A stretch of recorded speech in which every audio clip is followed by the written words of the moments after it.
So since the last time we did an interview, Charlie Rock LD passed away. Charlie. Rest in peace to Charlie, man. Pero Joey. You're capping. I know you. That nigga said, we international. I know. He had so many good catchphrases, man. I always told him, I was like, bro, like, yo, but that's like a TS. You got to make these shirts. People need them. You know what I mean? Like I was always telling him. That nigga there, man. Yeah, man. Yeah. I still miss him. I miss him. Yeah, I mean, like these days, it's not like you guys had the best relationship in the world, but I know that you respected him. Yeah, you know, respect. You know, it was both respect and it was both like he looked like a fun dude.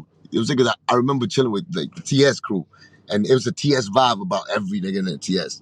Like they're a certain way, they talk a certain manner, and we got the the secret language, the TS language. They used to Glahusifin yo teepin going, what I'm saying, Loken, Loken and teepin. We used to talk like that, right? Only we know.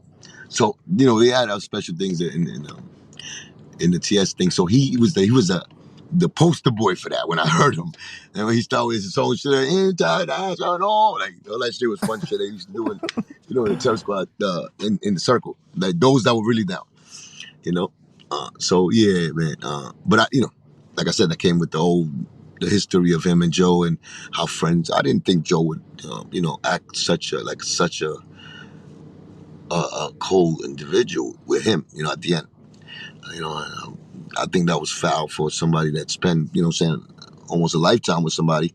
And even if they had a disagreement at the end, and, because I know exactly what Joe does when, when he betrays you. I know exactly how it looks. I know how the lies he say. So I understood that he was doing, Joe does that. He's the same with everybody. And it must be a great plan. He got a fucking formula for this.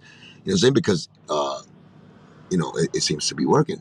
And I think that's the fame and the connections that he made over the years and the people he know that, he shields himself behind that. That's the difference. He always, like with us, he chooses like, I was under him. I was just, because he was the one that gave me the deal. He's got power over the say on me with the labels. With Charlie, he brought Charlie into the game. So, when he decided to shit on Charlie, of course, though Charlie earned his respect and he was scared of him, some niggas, and they respected him. The money guy, Joe, if he don't like you, the narrative is that the people in the industry are gonna say, okay, Charlie Rock is out of here then. Also, right. So it's just that. That don't mean he's right. That Joe's right. That just means that's just what it is. He has more power. He has the resources. Yeah, that's it. So in a lot of situations, I felt everything that Charlie was saying. I knew he was telling the truth. And I started appreciating that even more when he started saying that. When the nigga said, that he was putting out narratives on people and he heard him. When he said that I slept with Lazarus, then try to say I slept with him. So that means he heard it behind the scene when he was out there with him. Right. So he knows, he confirmed that this nigga said that. You know what I'm saying? And that's why I was getting more of enlightened. Like, he didn't have to say that. Charlie didn't have to say that because he wasn't like he didn't go with the fucking spear and spear the fucking the beluga with the spear in his heart like that. But he was aiming. Like Joe was provoking that after a while. At the end, he was provoking Charlie because he was lying on him. And he was using the old, you know what I'm saying? And when he said that last shit about you didn't lose your yalla. You didn't get popped off in your yalla because of me. You got that because, the 3 bundles you owe. If that wasn't true, and I'm putting myself in Charlie's situation, like, this is my man. And he knows I did this out of honor for him because I love him. And, that story is close to my heart because that's like a shield. Even if you lost your eye, that's a shield of fucking honor you stand on. I did that for my brother. Just like I used to think for, like when I talk about like Tony Sunshine, before all of this, I used to say that shit. Though what? It's my nigga. I'll do that shit for my nigga any day. There's something of valor. You stand up for somebody, so you hold that as your fucking like a trophy.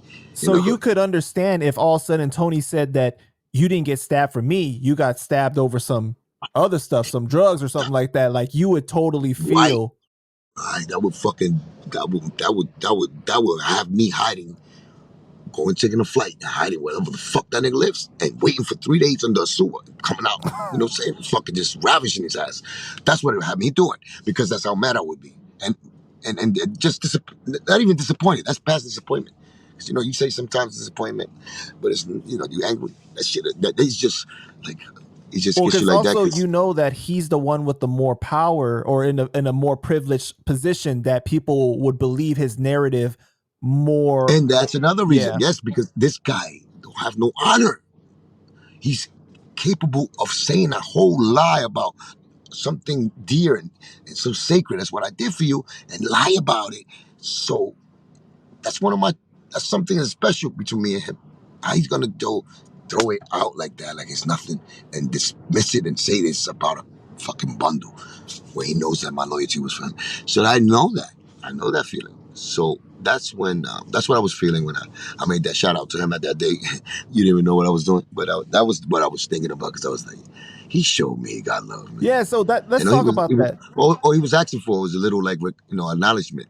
You know, he hit me in the back channel with that shit too, but I was like, all right, Charlie. I didn't know how to really like take it because it's like, I'm not gonna help you all the way, nigga. I don't know, I'm not sure if you're cured from the Joe fucking bug yet. Like, you know what I'm saying? Like in my head, I felt that way because it's like you gotta still show. Fuck that. You gotta still show that. You know. But I was, it was going so fast, like I said, like everything. Then when I started like listening back to his interviews and things he was saying, because he was getting on me. Why you gonna like Latin Pain? You gonna check him? You know what I'm saying? You gonna say you like him when he's dissing me? And I was like, you know, Latin, my nigga Latin is cool with me. I don't know him for, you know, on a real personal level, but he's been cool, man. You know, he's been supportive. And I was trying to bring peace. You know what I'm saying? I told Latin the same thing. Like, yo, you know what I'm saying? Squash that shit. Stop talking about him because, you know, you're not all like that right now with you. And he's saying a lot of good things about Joe. So you're fucking working, you know, backwards. That's what I was saying to Latin Payne. So stop it, leave him alone. Like, and he was like, cool, he did for a little. So let's talk about that because you and I were talking that one day, right? And we were talking about, yo, you were telling me you were going to do this type of video, and next thing I know, you put out a video, but it wasn't what you said you were going to do.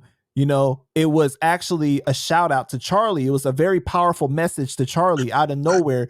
And you were saying, yo, you on the right road. You're doing a great thing. And, you know, I'm proud of you. Yep, And it just seemed like it came from left field. Right. it did And, for but y'all. Yeah, you had this like urge for some reason to do it that day. And that was literally what, like 5 days or some very short amount of time yeah, before he passed. yeah. So that was crazy. It was like almost like a divine intervention that led you to go do that. Don't start using big words with me because that's when you start scaring me with the bullshit. All right, let's just say, I don't know, you got a gut feeling or something. Because, yeah, and I had a lot of fucking like gut feelings before in life. You know, with the pun, Flowers for the Dead, all this shit. So, yeah. But, yeah, I mean, the spiritual side, you know, when your spiritual side, I know when it's strong, uh, it'll be clues that how strong it is when you feel certain things and they come out, you go the bad or good. Usually fucking bad shit always. You know what I'm saying? It's like I hit the lotto and I know 2 hours before. So it's not like that either. It's about just, the mind, the body, what your thought patterns like, and you got to be really in tune with things. And it's not a trick. I don't know what the fuck I'm doing. It's not like I know I'm doing this. I just felt it. And that's what it is. I just felt the need to do it. I felt that he deserved it.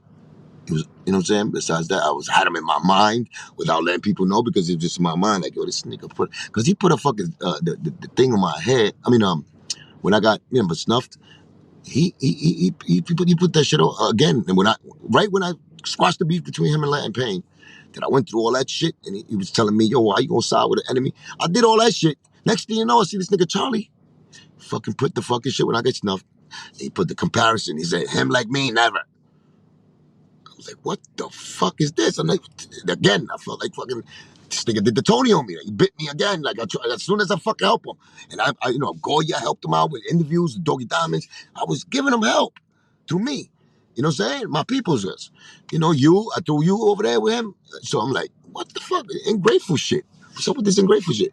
You know what I'm saying? So that's why I was feeling a certain way. And I was like, I can't trust the fact that, if Joe comes back, the nigga with a nice little, what I'm saying, a big fucking hug and a kiss, that you're gonna say fuck Cuban Link. Like all of them did. And you're Charlie. But I seen the difference in it later. That was like a good 2 months I was marinating with that in my head. But then I seen other things that he was doing, like recently at the time. Uh, that he was bringing my name. I think he saw that. He found out about me squashing the shit with like telling him to stop talking about him. He saw me, you know what I'm saying, like repping a little more for him. Because I was doing it, but it just caught him late. Because I think with the times was moving so fast, so he was reacting as he was going. And I think because then after that he did that. Then they asked him another thing, like they did another interview with him after that, and then he was like, nothing, like everything's cool with me, and he hasn't talked to me. He hasn't, we didn't. I was mad, like this nigga, this nigga, damn, bit my hand again, this motherfucker. So he didn't really address me like within each other, but I seen him in the public when he did the next interview. He was like, yeah, CLK is cool, man. He's cool, man. And No, you know what it was? It was MREC. Remember when he was on MREC? He was I'm like, Rec. shout out to the brother Link. Yeah, You shit like know, that. yeah, Yep, yeah, yep. yeah, yeah. So I was like, what the fuck? Is this nigga crazy? You know what I'm saying? Just this man, they did this. You think I'm a fake nigga or something? That I'm forget about things? I don't forget. So then I started. That was the equation that was in my head, that I was trying to solve that problem, like, or trying to find a solution, like, to make of Charlie. Like, what the fuck? What's going on with this nigga? He's talking about he's an honorable nigga. He stand on his way, and then he does that to me. That's not honorable shit. That's not real. You know what I'm saying? Stand up shit to me. So I was going through that. But then I seen, like I said, other, like MREC joint. I seen other things where he, you know what I'm saying, when he was saying things. And when he said, he stuck up for me when he started saying, the things that Joe did, that was foul, and rumors he started. When he did that shit, and he said certain things that put me, gave me, enlightened me, because he put me onto shit. More solutions to the closure that I'm looking for. You know what I'm saying? That felt like, okay, man, that makes sense. That's true. I was right. I think that with Charlie, he liked that camaraderie. Like he wanted like to, really feel like he was with the people and they was with him and everything. And so I think that he wanted that with you. Because he sounded, because he knew that was part of me. He knew I had that part of an artist, that I'm who I am. I'm free. I got the freedom to do it. I choose to do what I do, and I stand up for what I believe. He knew that Joe was wrong. He saw the inside out too. He saw that inside, how Joe was running that terror squad, and he didn't agree with it either. He couldn't stand by this nigga Joe doing fuck shit and fuck moves that he doesn't believe in, because his honor won't let him. And that's what I think me and him had. But we didn't have enough time to really, like, you know what I'm saying? We was getting there. Like I said, things happen like that, and you see how it was happening in front of our eyes. You saw it in that way, and you saw the backfield of it. So you know what I'm saying? That was a relationship that definitely gonna go further than all that. You know what I'm saying? No homo shit, because I know how niggas.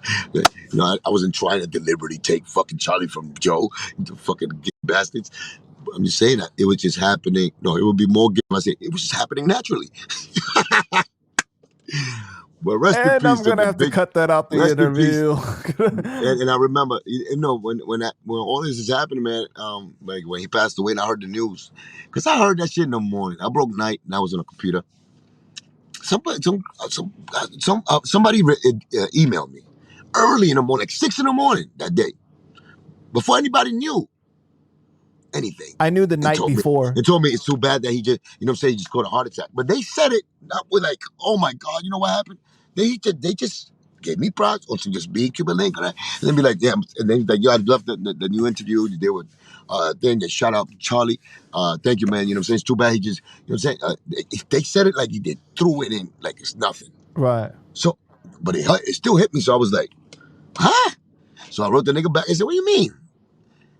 The way he passed away of a heart attack. You told my Charlie, you know what I'm saying? So I hit him. Never hit me back though, that person, in time.